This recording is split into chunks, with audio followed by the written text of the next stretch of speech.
Chaumoni chairman সবাই উপস্থিত আছেন। এছাড়াও চৌমনি ইউনিয়ন মাধবপুর উপজেলা বিএনপি নেতৃবৃন্দ উপস্থিত আছেন। আমাদের সময় খুব কম, এ পর্যায়ে সংক্ষিপ্ত বক্তব্য রাখার জন্য অনুরোধ জানাচ্ছি অত্র ওয়ার্ডের মেম্বার জনাব আক্তার হোসেন ভাইকে।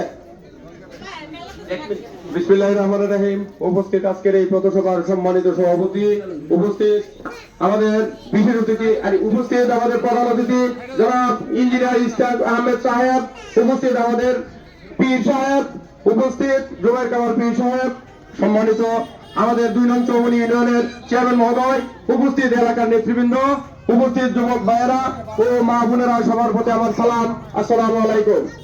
আপনারা জানেন দীর্ঘদিন যাবৎ আমাদের অত্র ইউনিয়নের আমাদের এই মাধবপুর সোনারগড় আসনের সম্মানিত বিএনপির মনোনীত প্রার্থী জনাব আল্লাহ সৈয়দ মোহাম্মদ ফয়সাল সাহেব দীর্ঘদিন ধরেই এই আসনে নির্বাচন করে আসছেন।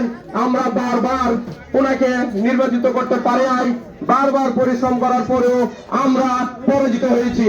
আমরা চাই এইবার যথেষ্ট সুযোগ আমাদের সামনে আছে, আমরা সকলে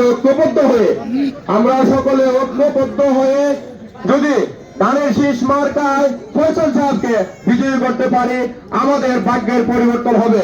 অত্র এলাকায় বিভিন্ন উন্নয়নমূলক কর্মকাণ্ড উনি করেছেন। আপনারা জানেন বিগত দিনে উনি আমাদের স্কুল, কলেজ, রাস্তা, ব্রিজ, বিভিন্ন মন্দির, বিভিন্ন কাজকর্মে উনি আমাদেরকে সহযোগিতা করে থাকেন। আমাদের এই অত্র অঞ্চলে গরিব দুঃখী মেহনতি মানুষদের বিভিন্ন সময়ে বিভিন্ন ত্রাণ দিয়ে থাকেন। আমি আমার বক্তব্য দীর্ঘায়িত করতে চাই না, এই বলে আগামী দিনে ফয়সাল সাহেবকে যে কোনো মূল্যে বিজয়ী করতে হবে। আমাদের এই 3 নম্বর ওয়ার্ডের পক্ষ থেকে সর্বোচ্চ ভোট দিয়ে ফয়সাল সাহেবকে যেন বিজয়ী করতে পারি, এই প্রত্যাশাই ব্যক্ত করি। আমরা সবাই ফয়সাল সাহেবকে ধানের শীষ মার্কায় আগামী 12 তারিখে ভোট দেব। এই আমি হাত তুলে একটু প্রমাণ করতে চাই, আপনারা সবাই ভোট দেবেন তো ধানের শীষ মার্কায়? আগামী নির্বাচনে বিপুল ভোটে জয়ী করবেন, আপনাদের মাধ্যমে জয়ী হবেন, এই আশা প্রত্যাশা ব্যক্ত করে আমি আমার বক্তব্য শেষ করছি। আসসালামু আলাইকুম।